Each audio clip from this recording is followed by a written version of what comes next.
नमस्ते दोस्तों, हमारे चैनल पे आपका फिर से एक बार स्वागत है। दोस्तों, इस वीडियो की शुरुआत में एक छोटी सी कहानी के साथ करना चाहता हूँ।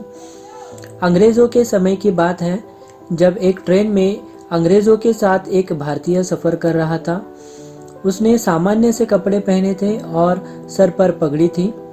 उस ट्रेन पर बैठे सारे अंग्रेज़ उस सामान्य से दिखने वाले भारतीय व्यक्ति की निंदा करने लगे कि देखो तो ये देहाती कैसे कपड़े पहन कर बैठा है। कुछ समय बाद उस भारतीय व्यक्ति ने उस ट्रेन की चेन खींच दी और ट्रेन रोक दी। सभी अंग्रेज उस पर क्रोधित होने लगे और उसे पागल कहने लगे। कुछ समय बाद उस डिब्बे पर गार्ड पहुंचा और ट्रेन रोकने की वजह पूछी। इस पर उस व्यक्ति ने जवाब दिया कि आगे पटरी उखड़ी हुई है, आगे जाना खतरे से खाली नहीं है। गार्ड ने पूछा, आपको कैसे पता? इस पर उस व्यक्ति ने जवाब दिया, श्रीमान, मैंने अनुभव किया है कि गाड़ी में अजीब सी वाइब्रेशन हो रही है और पटरी से गुजरने वाली आवाज से मुझे खतरे का आभास हो रहा है। गार्ड तुरंत उस व्यक्ति के साथ उस जगह पर पहुंच गए और असल में वहां पर पटरी उखड़ी हुई थी। उस व्यक्ति की बुद्धिमत्ता और ज्ञान को देखकर सभी उस व्यक्ति की तारीफ करने लगे। इसलिए दोस्तों, कहा जाता है, डोंट जज बुक बाय इट्स कवर। और ये गाड़ी रोकने वाले व्यक्ति कोई और नहीं बल्कि हमारे देश के सबसे बड़े और बुद्धिमान civil engineer sir Mokshagundam Visvesvaraya थे। तो चलिए दोस्तों, इस कहानी की शुरुआत करते हैं। मोक्षगुंडम विश्वेश्वरैया का जन्म कर्नाटका के चिक्कबल्लापुर जिले में 15 सितंबर 1860 को हुआ था। उनके पिता का नाम श्रीनिवास शास्त्री और माता का नाम वेंकट लक्ष्मम्मा था। पिता संस्कृत के विद्वान और आयुर्वेदिक चिकित्सक थे। सर एमवी ने अपनी प्रारंभिक शिक्षा गांव के एक प्राइमरी स्कूल से प्राप्त की। जब वे 12 वर्ष के थे तब उनके पिता का देहांत हो गया। कॉलेज की पढ़ाई उन्होंने बेंगलुरु के सेंट्रल कॉलेज से पूरी की। इस समय उनके पास धन का अभाव था, इसलिए उन्होंने ट्यूशन पढ़ाना शुरू किया। सर एमवी ने 1881 में बीए की परीक्षा में अव्वल स्थान प्राप्त किया। इसके बाद मैसूर सरकार की मदद से इंजीनियरिंग की पढ़ाई के लिए पुनः साइंस कॉलेज में दाखिला लिया। इंजीनियरिंग की पढ़ाई में प्रथम स्थान प्राप्त करके उन्होंने अपनी योग्यता का परिचय दिया। इसी उपलब्धि के चलते महाराष्ट्र सरकार ने उन्हें नासिक में सहायक इंजीनियर के पद पर नियुक्त किया, जहां उन्होंने अपनी लगन और मेहनत से काम किया, जिससे उनकी ख्याति बढ़ने लगी। बड़े बड़े अंग्रेज इंजीनियर उनका लोहा मानने लगे और उनकी पद उन्नति भी होती चली गई और उन्हें आधुनिक तरीके से जल आपूर्ति का काम सौंपा गया। नगरों में कहां से जल लाया जाए, कैसे जल को वितरित किया जाए, यह उस समय एक चुनौतीपूर्ण काम था। सिंधु उस समय भारत का हिस्सा था। उन्होंने सिंधु नदी के आसपास के कस्बों में पानी पूर्ति करने का प्लान बनाया।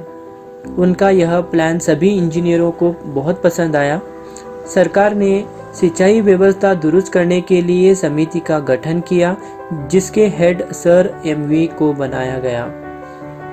इसके बाद सर एमवी ने एक नए ब्लॉक सिस्टम का आविष्कार किया। उन्होंने स्टील के दरवाजे बनाए जो बांध से पानी के प्रवाह को रोकने में मदद करता था। उनके इस नए आविष्कार को देखकर सारे लोग और ब्रिटिश अधिकारी प्रशंसा करने लगे। आज यह सिस्टम पूरे विश्व में प्रयोग में लाई जा रही है।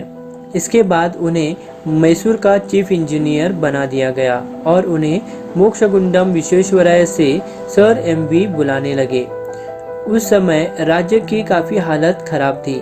सर एमवी लोगों की आधारभूत समस्याओं से जैसे शिक्षा, बेरोजगारी, गरीबी, बीमारी आदि को लेकर चिंतित थे। फैक्ट्री और खेती की उन्नत सिंचाई नहीं होने के कारण भी राज्य का विकास नहीं हो रहा था। इन सब समस्याओं के समाधान के लिए उन्होंने मैसूर में कृष्णराज सागर बांध का निर्माण करवाया। कृष्णराज सागर बांध के निर्माण के दौरान देश में सीमेंट नहीं बनता था। इसके लिए इंजीनियरों ने सुर्खी नामक मोर्टार का इस्तेमाल किया जो सीमेंट से भी ज़्यादा मजबूत था। सन 1912 में सर विश्वेश्वरैया को मैसूर के महाराजा ने उन्हें दीवान यानी मुख्यमंत्री के पद पर नियुक्त किया। सर एमवी शिक्षा का महत्व जानते थे, इसलिए उन्होंने मैसूर में 7000 नए स्कूलों का निर्माण करवाया और लड़कियों के लिए अलग हॉस्टल, कई इंजीनियरिंग कॉलेज और एग्रीकल्चरल कॉलेज खुलवाए।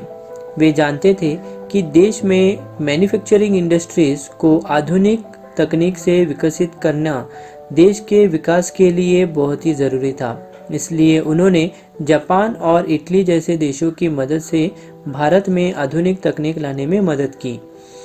भारत को आर्थिक व अभियांत्रिक रूप से मजबूत बनाने में सर एमवी का अहम योगदान है। सर एमवी को 1955 में भारत सरकार ने उन्हें भारत रत्न से सम्मानित किया और उनके जन्म दिवस पर अभियांत्रिक दिवस के रूप में मनाया जाता है। 14 अप्रैल 1962 को 101 साल की उम्र में उन्होंने इस दुनिया से अलविदा लिया, लेकिन अपने किए गए कामों से आज भी लोगों के दिलों में जिंदा है।